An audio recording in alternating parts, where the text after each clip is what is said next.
Okay, today I want to talk about Transcendental Meditation and my experience with it. This is something I've been doing for a while now, and it's something that's completely changed my life. If you don't know what TM is, I'll give you the basic idea. Transcendental meditation is an ancient Vedic form of meditation coming from India, the Vedas. And the only reason I'm talking to you today is because of one man. This, of course, is Maharishi Mahesh Yogi. He is the man responsible for bringing TM to the West. And today there's teachers of TM all over the world. I was lucky enough to be taught by a direct student of the Maharishi himself, so it's pretty cool. We live in a good time where we can still have access to knowledge without it being diluted. TM is a mantra meditation, meaning you're given a mantra, which is a word, but really it's more of a sound, vibration, thought. You use the mantra as a vehicle to go in this cycle. It's basically a cycle of diving into your subconscious. Just because it's a mantra meditation doesn't mean all you need is the mantra. A lot of people think if you find the mantra on the internet, you'll be set. It's not the case. You need special instructions. You won't really know what to do with it. And there's lots of roadblocks and mental blocks that could prevent you from doing the technique properly. You learn TM over the course of a couple days, and this helps you work out any kinks and strange things that pop up. It's very often that people forget their mantra, even though it's like the one thing you have to remember. I even forgot it the first day, but it's more of just this doubt, and you have to learn to get over that. And usually people don't actually forget, they just think they forgot. And yes, you have to pay, like all things of value, it costs money, but usually you can attend follow-up meetings or checkups indefinitely, forever, for free. So how does it work? I'm not really going to get into the details, but basically the vibration of the mantra triggers certain things within your body, and it causes a great state of relaxation. And what comes out of it is this cycle, thinking the mantra until you have a thought. And usually a thought is a distraction because all you're intending to do is think the mantra. When you think a thought, that is evidence of something being undone in your subconscious, something in your physiology, a stress. A thought is the evidence of stress leaving your body. So it's the cycle of mantra, thought, realizing you're thinking a thought and not the mantra, and going back to the mantra. But really, it gets a lot more complicated than that. That's a very simplified answer for you. But essentially, through this technique, you're triggering the release of stresses in your body, and these come out in thoughts, and these thoughts indicate the stress that's being released. So when you first start, you might have kind of big thoughts, things that are kind of obviously wrong with your life, like certain traumatic events, they'll come up. And in this process, they're released. And this is literal stresses in your nervous system that are leaving your body. So of course, it's a relaxing experience, and it feels really great. It has very particular impacts on your brain.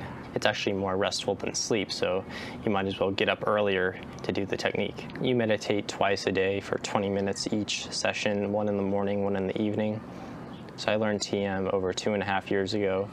I was 17, and it was my Christmas present. Since then, things in my life have changed tremendously. There's a lot of things you start to realize. So the first thing that I thought of, violence, and I just started to become not interested in violence anymore. It's not like I was interested in violence, but sometimes, you would think violent thoughts, you would think kind of hateful thoughts, you would think people that you disagree with, you would want to hurt them sometimes, in extreme circumstances, but it's normal. And I definitely fantasize about hurting people sometimes. I grew up doing martial arts. I was kind of wanting the chance to defend myself, to use what I had learned. But that's just not something that I can really relate to anymore. You realize it comes back to you. Hurting someone else is really hurting yourself. It's, equal and opposite. You kind of just realize that violence is disorder and kind of ignorant. The next thing I realized was I had to change my diet. I realized that a lot of things didn't make sense. It just didn't make sense to be consuming meat. So I've been plant-based since I learned TM. The third thing is I started seeing more clearly. I guess this means I started losing interest in certain things, what I'd call like low-level behaviors. Like I used to have desires to like do drugs or drink alcohol. Not like I really wanted to do it, but I thought it was a good thing to do. I thought it was cool, but now it's just, there's so many downsides and there's no reason to do it. The reasons to do it just don't really matter. And I'm more concerned with doing what I know is true than what is cool, I guess. So when you start seeing more clearly, you lose interest in certain things, in certain behaviors, and maybe even certain people. Certain things you just don't really relate to anymore. You don't want to relate to them. So this led to changes in my friends. I kind of had to step back from a lot of what's going on in the culture and really take time to think about who I am and what I want to do and what this life really is. The next thing is increased empathy. You may have heard ideas relating to the idea of one. Everyone is one, and you may not understand that immediately. But I swear, when you do TM, you will understand the idea of one. Everything is one, everything is energy, vibration, everything's made of the one substance. So going back to violence, how could I hurt another person when that person is me? And we all know trauma, maybe trauma from doing something horrible to someone else, is common.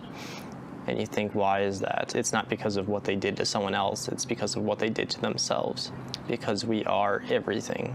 Increased patience and focus. When you're spending this much time meditating, you definitely grow in patience because it takes 20 minutes and sometimes you're really into it and the time flies by. Sometimes it doesn't. Either way, you're meditating for a fixed period of time, and that builds patience with your routines, increased focus for sure. When you realize kind of what's more important, it's easier to stay focused. When you're less distracted, when you're less outwardly seeking, of course you'll be more focused in what you want to do. And I guess the last thing I want to talk about is intuition. A lot of people talk about moments of precognition, and that's predicting things and knowing things will happen before they happen. This has happened a lot to me in very strange ways, and lots of other people talk about it as well. Essentially, you can predict certain things. Your intuition, your gut feelings all grow. You learn to trust yourself way more. And you have a general sense of knowing what to do and what is correct and what is not correct. And really, you grow in discernment. You also tend to know what the truth is and what the truth looks like when it's said. I'm not sure if this is just related to TM, but I think this is just a bigger thing related to expanding your consciousness, which TM certainly does. Ultimately, when you're on these higher vibrational kind of planes, you're alone in a lot of cases. You're alone in certain societies and you have advantages. You realize you can't really go to people to ask for help because they don't really know. And really you have to rely on your own counsel to answer your own questions. Certain things pop up in society and that we know are wrong. When you know these fundamental truths, certain things in society don't make sense anymore. So that's kind of something that you realize, and you have to change your life to fit it.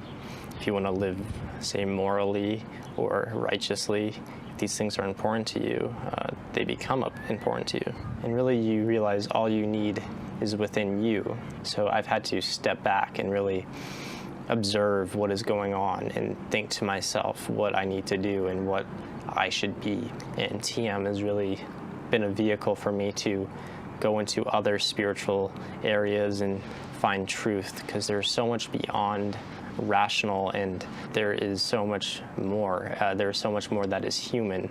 We are not just waiting for the singularity. There are things we have that no machines will ever have. We really are a high form of creation, and we should treat ourselves so. So really, I think TM is a great way to open the door to higher vibrational states, raising your vibration, increasing your quality of life, feeling better. It's been so good. So if you're trying to increase your knowledge, your spiritual knowledge, your intuitive powers, you can certainly do so in TM. It's a great technique, and it has implications that are even wider than what I'm talking about. There's all kinds of crazy things with TM that could occur on a mass scale to really change the world. I'm not going to talk about that today, but I will in a later video. So thanks for watching. I hope you enjoyed, and I'll see you in the next one.